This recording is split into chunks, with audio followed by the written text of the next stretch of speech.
Hey guys, today we're going to be building this spot welder. Oh no, we're not. Hey guys, today we're going to be testing out this spot welder I just got, and we're going to be building a lithium battery bank.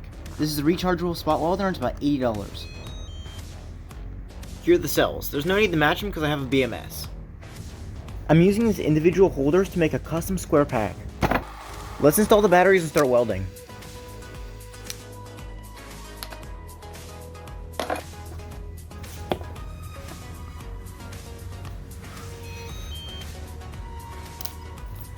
Let's put the nickel strips on.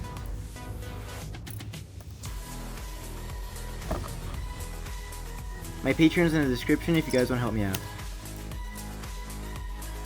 After about 10 welds, the grips got very hot. I wonder if you could spot weld onto the BMS. Let's try it.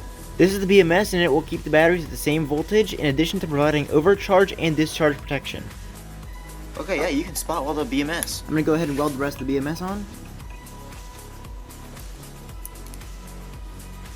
Alright, it's finished. Let's trim up the edges. These are the positive and negative, and let's hook this thing up to an inverter and test it out. This is a 350 watt inverter, and we're going to connect it up. I'm going to connect my studio lights. They're roughly 300 watts.